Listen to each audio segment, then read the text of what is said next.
Thank you for tuning in to I Can Get You Fly TV show. This is Stylist John, where you tune in for business after beauty school education. For the enthusiastic, ambitious student who wants to make a six-figure year income rather than the standard 20K per year, the series that I've been talking about is generational wealth. And the last episode we talked about was team building, tribal leadership. Okay.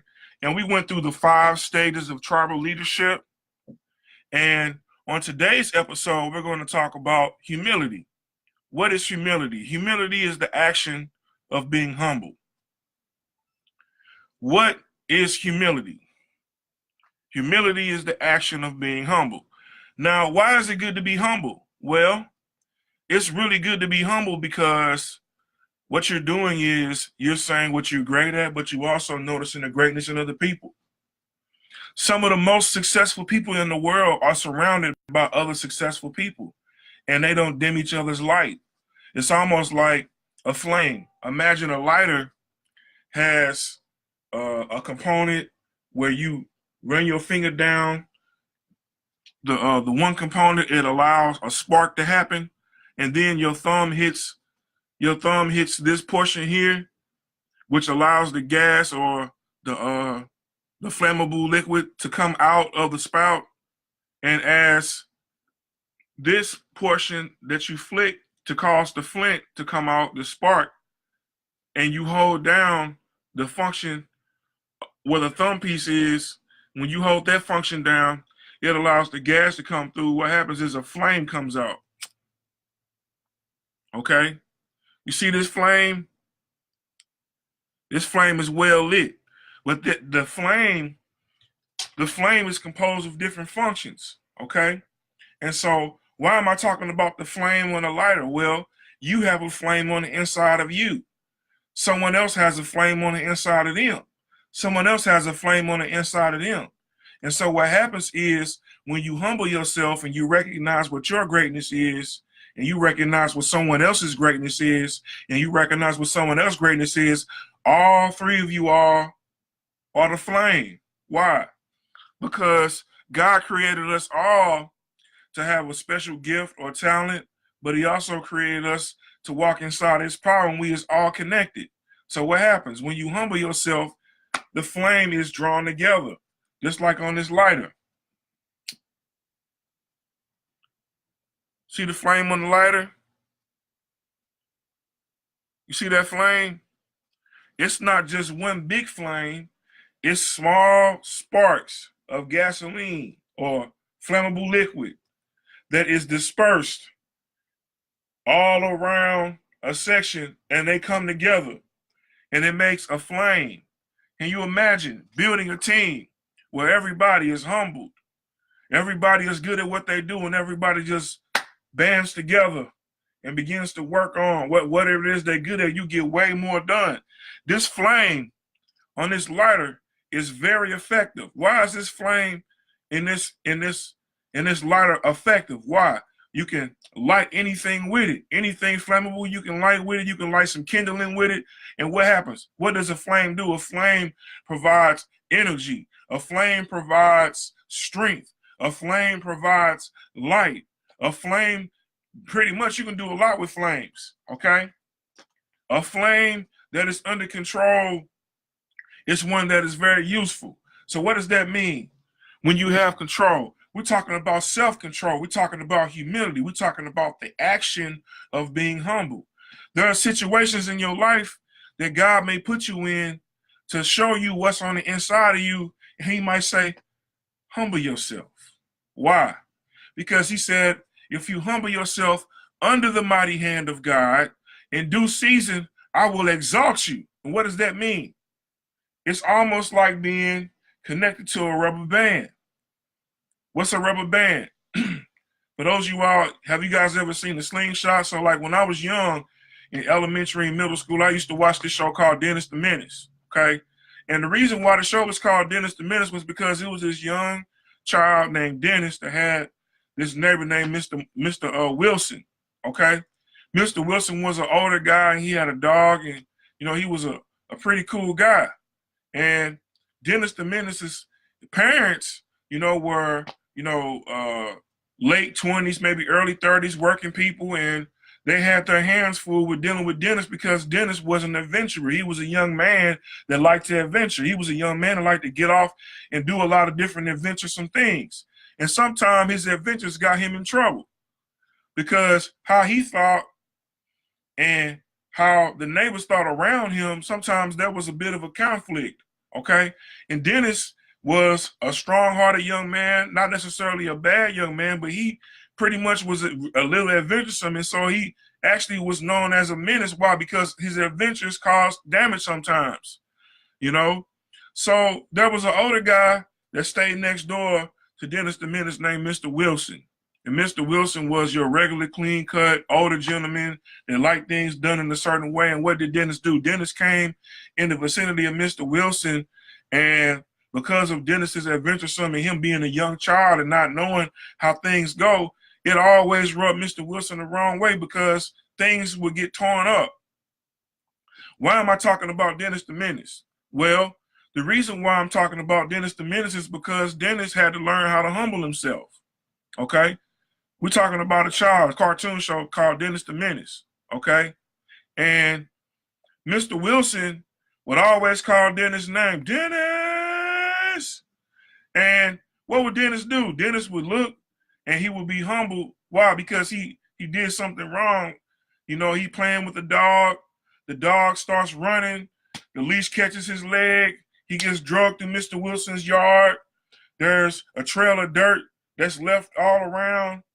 And what does the dog do? The dog sees toilet paper in the yard and begins to tear up the toilet paper in Mr. Wilson's front yard. Mr. Wilson had just cut his grass, and Mr. Wilson had just got his property real manicured, and he comes home, and he looks and see his yard trashed, and what happens? The first thing he looks, he sees Dennis with dirt on his shoes, dirt on his arm, and sees toilet paper all around his hair. And the dog has toilet paper on him. And so what's the first thing he yells? Dennis! And he's furious. And he goes and talks to Dennis's parents. And Dennis's parents is trying to punish Dennis for being a menace, but it was an accident. He was playing with the dog. He slipped. The dog grabbed, the dog's leash got hooked onto his foot. And that's mainly what the show was about. So why are we talking about humility? Well, humility takes growth.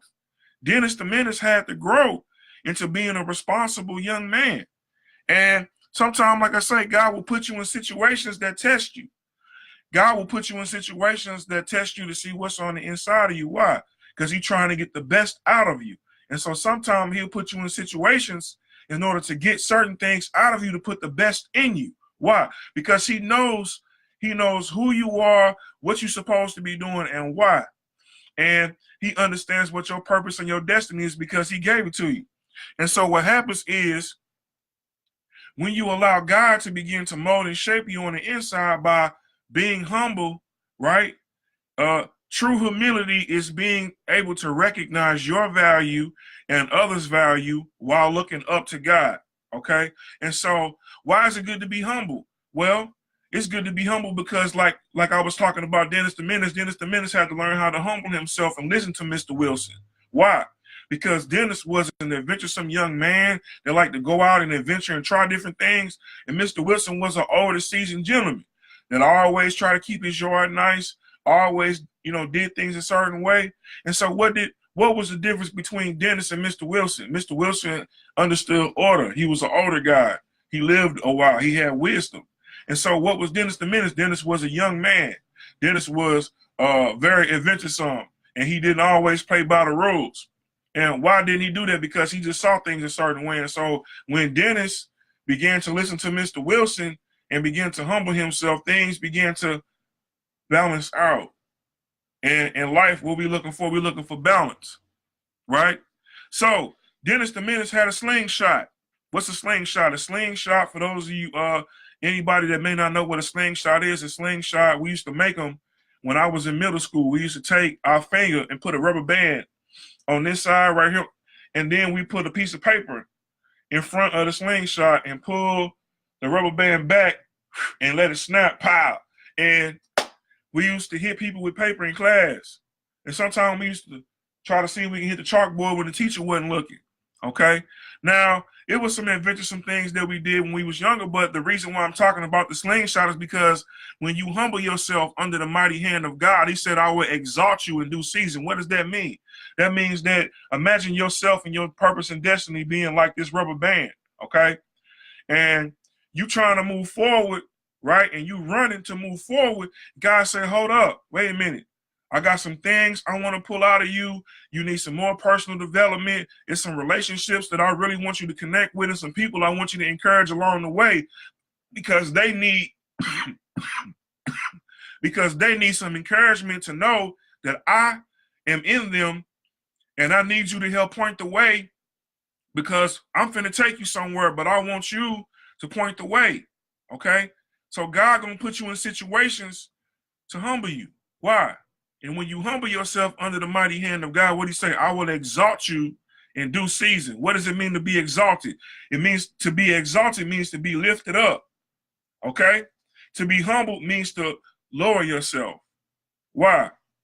Why you lower yourself in order to be lifted up? Because God does the lifting. God knows what your purpose is. God has a plan for your life. And when you begin to humble yourself under the mighty hand of God, God have his hand on your life. That means he starts to navigate you and get you in places where you probably never thought that you even go or never thought of. And that may be a blessing that you meet somebody or you connect with somebody or somebody might take notice of you just by humbling yourself and saying, okay, I'll do it. And you do what you asked to do. What does that mean? Sometimes you might be asked to pick up trash, paper. Sometimes you might be asked to do something outside of what your business may be. And what does that mean? Okay, I'm a stylist, right? I'm a stylist. I'm also a barber. I'm also a makeup artist, okay? In the cosmetology barbering field, right? So sometimes I get asked to do things all the time that's outside of what it is that I would normally do. Like, there's sometimes I go down and I help homeless individuals with their hair and their makeup. Why? Because I really enjoy helping other people and I get a warm feeling on the inside from helping somebody else out because I look and view them as an extension of me. I could be homeless. I could be in this situation. I can do this. And so what? God will humble you, right? And you humble yourself and you begin to listen and you begin to pay attention to the needs that other people have. And as you begin to meet these needs and you begin to serve and you begin to help other people, when I say serve, I mean serve as in helping, okay? As in helping. A genuineness from your heart and a genuineness to help other people. What happens? We are mirror images of each other and we are a mirror image of God because he said, I made you in my image and my likeness. And so an image means that you have a reflection of, okay? And so when he said, humble yourself under the mighty hand of God, what is the hand of God? The hand of God is his power, his spirit that rests on the inside of you. I said resteth, okay? Not rest, resteth. The reason why I said resteth is because it's an action word. It's an ongoing thing. His spirit resides on the inside of you. And then it says, in due season, he said, humble yourself under the mighty hand of God. And he said that I will exalt you in due season. What does it mean to be exalted? So that means that God has a way of allowing you to be low. What does it mean low? That means you're serving. That means that you're doing work. You're doing extra work. You may be volunteering. You may just be getting experience. You may be working with somebody. You might not be getting paid for it. You might be in a situation where you're asked to do more than what was required or what was asked of you. Why? And God may be stretching you. Now, why does God stretch you? Well, like the slingshot, when you pull back the rubber band on the slingshot, imagine you being in the slingshot and God is saying, humble yourself, right? And so you move, you running, you trying to move forward. You in go mode. You asserting yourself. You like, okay, I want to be successful. You start running towards your success, right? And you never stop. And so God might say, hey, wait a minute.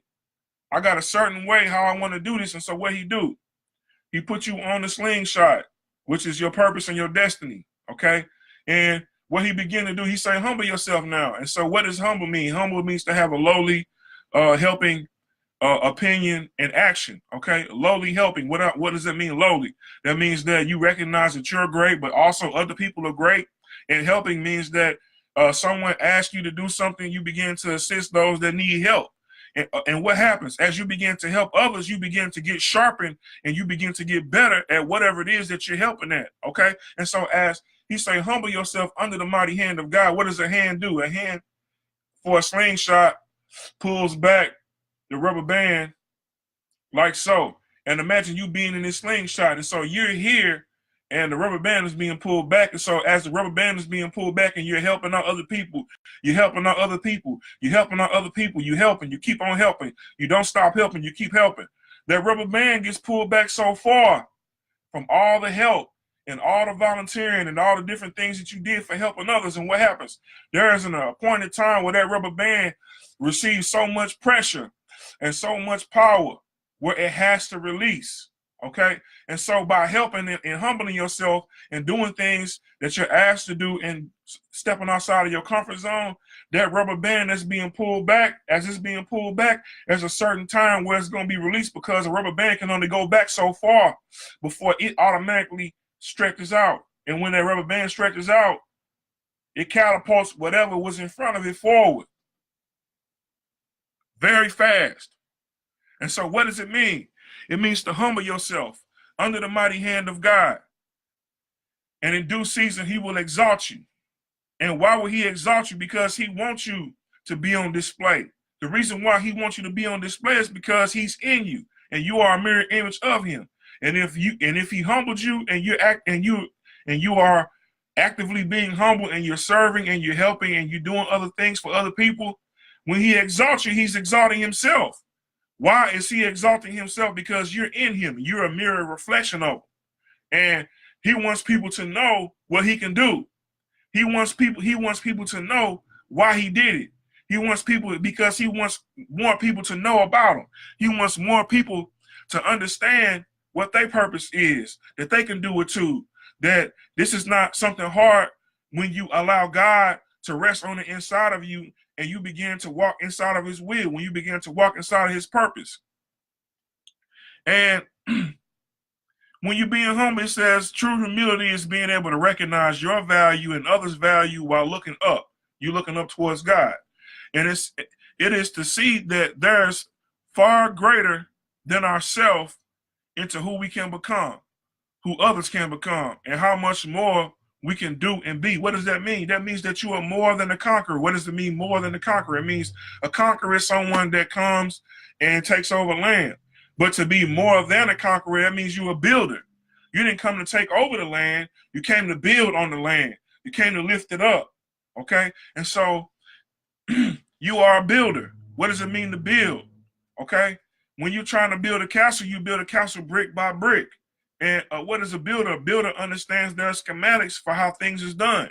And what does a builder do? A builder, once he understands the schematics, he starts going to work and he starts putting things in place in order to help build this kingdom. And the kingdom of God resides inside of you. And God has instructions for how he wants you to behave and act, and what your purpose is to help build his kingdom. And so when you are in the vicinity of a community of people, a tribe of people, and God has a kingdom on the inside of you that he's birthing out of you, and they have a kingdom on the inside of them, and when everybody is doing what they're supposed to do, his kingdom manifests. Why? Because everybody has a part to do. Everybody has different things they do. Everybody becomes one. And that's how battles are won. That's how wars are won.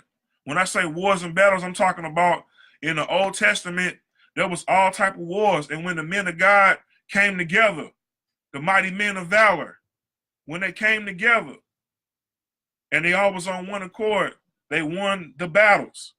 With anything that you're doing in business, in education, when you begin to become one, a oneness instead of I, because there's no iron team, but there's an iron win. What does win mean? We have individual needs. Everybody on the team has individual needs. Rent, gas, electricity, money, food. Everybody got these needs, right?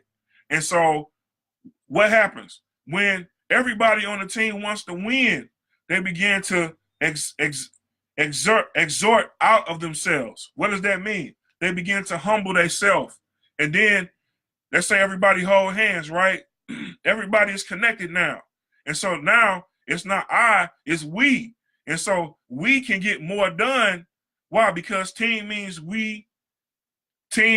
together we achieve more. Okay. And so you begin to work together. When your tribe, your community begins to work together, you can get a whole lot more work done faster than it was just you. Why? Because we is designed to be a we family. Okay?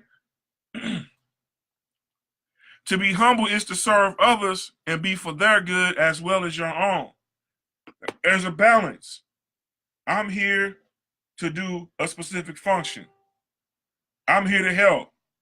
Okay, I help the best way that I can. I'm gonna do everything that's asked of me. I'm gonna do the best of whatever I can do as whatever my skill set is. And if there's something I don't know, I'm open to learn it real fast just so I can help out. I don't have no problem with that. And so what happens when you are like that, people begin to serve and help you and say, hey, is there anything that you need? Is there anything that might assist you? Do you need some water? Do you need a towel? Do you need some water? Come here. I see you sweating. Let me get the sweat off your face. Oh, thank you very much. You continue working. Why? Things begin to come together and work as one. And that's very valuable to any organization or any function that you are part of, is to learn how to walk in a oneness. Okay? And to be humble is to have a realistic appreciation of your great strengths, but also of your weaknesses. Moses is an example of a man possessing true humility. He realizes his grandeur and importance as a leader of an entire nation, but also looked up to something greater than himself in God and realized how much more there is than who we are. What does that mean? Moses was a military leader. He was a man that was charged with leadership in order to help the children of Israel leave Egypt. Okay? And they had to go through a long journey around the mountain, but also they had to cross the Red Sea. Now, why was he put in this situation? Because God had a purpose on the inside of him, and he had a speech impairment. But it didn't stop his leadership, because when God directs you in your purpose and your path, what does he do? He equips you. He makes sure that you're well qualified for wherever he's gonna take you. Okay? And whatever your weakness is, he gonna make your weakness his strength. Why? Because he said that we are made perfect in his strength through our weakness. Okay? Our weakness is made perfect in him. Why? Because he's our strength. And again, we are mirror images of him. Okay, and so whatever weakness you have, Moses had a speech impairment. What did he do? He got in God's presence. And then when it was time to talk, when he sometimes may even begin to study, he began to utter words out, but the power of God was so strong on him that the nation began to understand him. But he also had an assistant. He had Aaron. And he had Joshua. So he had assistants. And so he would convey the message to them, and they would delegate the message. Okay? There's nothing wrong with having assistants. Okay? It's assistants that you're pouring out into to help become the next generation. Okay? Because after a Moses, there's a Joshua. Okay? And Joshua will be on the scene for a while, studying and learning all that he can from Moses, getting the what you would call being an armor bearer, bearing arms, holding his bags, helping him with whatever he need help with, just being faithful and just being there behind him. As Moses is moving, as Moses is doing what he has to do. So that would be you working at a show, working with the creative director. Okay, what do you need, creative director? I'm here to help you. And following and doing as they're doing and making a low light for them. Okay, why do you make the low light for someone? Because when you're doing work and you already have a set thing that you're doing, that you're aiming towards, you want to make sure that gets done. And so if someone is freeing up your hands to where you're not dealing with all of these different things, what does it do? It adds value. And then you can focus on what it is you're doing. So it's okay to have assistants. Okay? It's okay to have assistance. Okay? So there's another principle I want to talk about, and it was called, it's the way to succeed. It's to double your failure rate. If there's any areas where you may have failed at, remember it's a lesson learned, okay? So in any failure, you always want to look towards where the lesson is. And the failure is the opportunity to begin again more intelligently. That was a phrase noted by Henry Ford. Henry Ford was responsible, or is responsible for the Ford Model T car.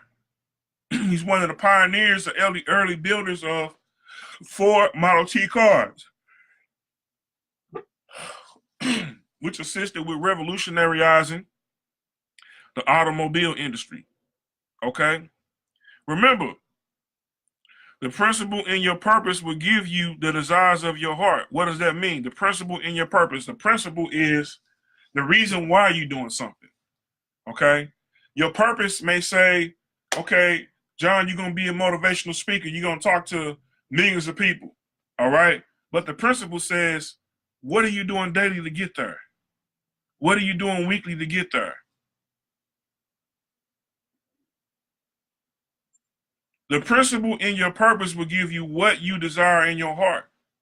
What do I desire in my heart? My desire in my heart is to help people. What's the principle? The principle is to do what my purpose is daily. Why? Because every time I do it, I'm sharpening what my gift is that God put on the inside of me, and I'm humbling myself to serve other people. All right?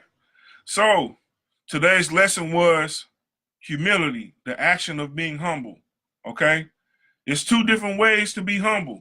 You can humble yourself, or God will put you in situations that will draw the humility out of you. Now, why does he do that? Well, the reason why he does that is because he's trying to get the best out of you. Okay? And in order to get the best out of you, something has to come out of you. So that's a behavior. So we work on professional development daily. Okay? We work on developing ourselves and bettering ourselves every single day, doing the right thing, figuring out different ways on how to help others, right? And so the second way how God humble you is first you humbling yourself. The second way is God putting you in situations in order for you to be humble. Why? Because he's trying to get his best out of you. Why? Because he knows what your purpose is. He knows behind a big chocolate piece of coal on the inside is a diamond. And in order to get the diamond out, the diamond has to be under heated conditions, which means that you're going to have to be under the flame. What's the flame? The flame is being put in the hot seat. What's the hot seat? Being put on the spot.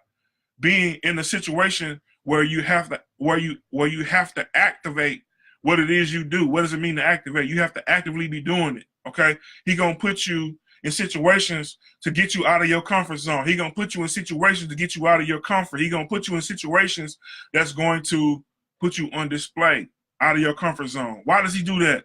Because he wants you to grow. And the reason why he wants you to grow is because he's trying to get you somewhere. Okay?